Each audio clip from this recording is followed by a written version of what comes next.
रात्री झालेल्या चक्रीवादळामुळं भोकरदन तालुक्यामध्ये मोठ्या प्रमाणामध्ये नुकसान झालं आणि विशेष सांगायचं झालं तर कबीरनगर हे गाव भोकरदन तालुक्यातील एक वस्ती गाव आहे आणि या ठिकाणी ज्या गाव वस्तीवरती महावितरण कंपनीनं जे विद्युत प्रवाहासाठी जे योजना राबवलेली आहे, आपण जर पाहिलं तर हा जो खांब आहे या खांबाची जी खोली आहे अगदी 1 फूट देखील नाहीये। मी कॅमेरामॅनला विनंती करेल, दादा या ठिकाणी हा खांबा दाखव।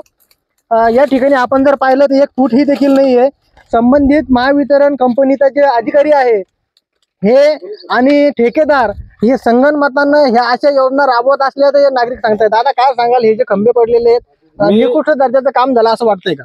फार अतिशय निकृष्ट दर्जाचं काम झालेलं आहे। मी सकाळी गावात गेलो असतो, ठेकेदाराला बोललो आणि ठेकेदाराला मी प्रत्यक्ष बोललो असतो। ठेकेदार म्हणतो आमचं काही नाही, आमचं बिल पास झालं, आम्हाला काही घेणं देणं नाही म्हणतो। त्यात रिप्लेसमेंट मध्ये पहा आणि दुरुस्ती होईल तर करा, नसन होत तर तुम्ही तुमचं पहा काय करा ते करा म्हणतो मला। संबंधित महावितरण कंपनीच्या अधिकारी किंवा कर्मचाऱ्यांनी तुम्ही संपर्क साधला? मी इंजिनियर साहेबाशी संपर्क साधला, महावितरणाच्या इंजिनियर साहेबाशी संपर्क साधला। त्यांनी सांगितलं की बुवा मी आम्ही कोणला तरी आता ते देतो आणि दुरुस्ती करायला लावतो ते उभं करून। त्यांना सुद्धा सांगितलं की अतिशय निकृष्ट दर्जाचं काम झालेलं आहे बुवा हे, त्यांनी येऊन पाहा। ते म्हणे आम्ही येतो, त्यांचे लाईनमन येऊन चौकशी करून फोटो काढून गेलेले।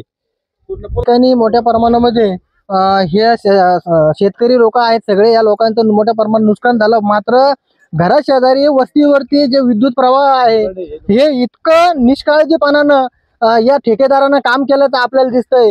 अनावधानाने या ठिकाणी कुठलीही जीवितहानी झाली नाही, हे मोठं औचित्याचं ठरणार आहे। मात्र जो खांब आहे या खांबाची खोली अंदाजे 2 ते 3 फूट असायला पाहिजे होती, मात्र 1 फूट खांबा या ठिकाणी राहून हा ठेकेदार हा काम अगदी निकृष्ट दर्जाचा करून गेल्याचं हे शेतकरी सांगतायत। आपण याच वस्तीमध्ये आलेलो आहोत आणि हे जे शेतकरी आहे यांनी अतिशय 3 पत्राचं घर या बांधून या ठिकाणी वास्तव्यास आहे आणि आपण जर पाहिलं तर या घरामध्ये आपण जाण्याचा प्रयत्न करूया।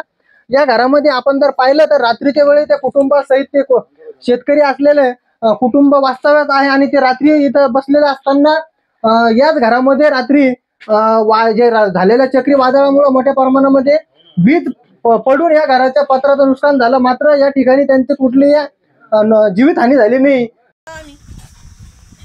काय समजू घ्या आम्ही रात्री किती वाजेला आलं होतं हे समजा 9:30 वाजता आलं, म्हणजे 9:30 वाजताच आलं का मी काय म्हणते गाय बांधायची ती पडन आपल्या कांबड्या म्हणते मला उठता निवराल ना। काय सांगाल शासनाला तुम्ही मदतीची आस मागणं? मदताची आता शासनाने दिली तर चांगले, नाही दिली तर काय मानता येतं आम्हाला? आम्हाला बोंबल नसे ना। शासनानं त्याच्या पद्धतीनं त्यांना मदत करा ना। इथलं नुकसान झाली काय नाही झाली शेतकऱ्याची। आम्ही काही लाखो गिनतीन मागतो, लाखो गिनतीन काही आमचं ते काही देऊ शकत नाही, आपण काही मागू शकत नाही, पण त्यांना थोडीफार मदत केली तर मग आम्हाला बी उभं राहा वाटत ना।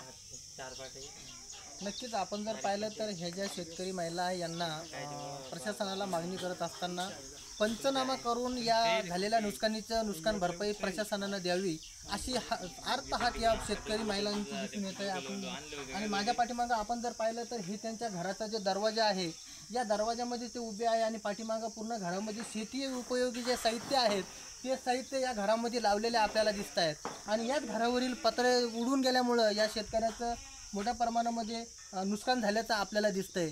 आणि विशेष सांगायचं म्हणजे हे शेतकरी जे आहेत हे वास्तव्यात शेतामध्ये वास्तव्यास असल्यामुळे या ठिकाणी लाईटचे देखील खांब असतील किंवा झाडे असतील, घराजवळील खांब आणि झाडे देखील पडल्यामुळं मोठ्या प्रमाणामध्ये या ठिकाणी अपघात होण्याचे चान्सेस मोठ्या प्रमाणात दिसून आलेले आहेत। मात्र अनावधानानं कुठलीही जीवितहानी झाल्याचं दिसत नाही आहे। मात्र प्रशासनानं या सर्व शेतकऱ्यांची तात्काळ पंचनामा करून योग्य ती मदत द्यावी अशी मागणी या शेतकरी राजा करतोय।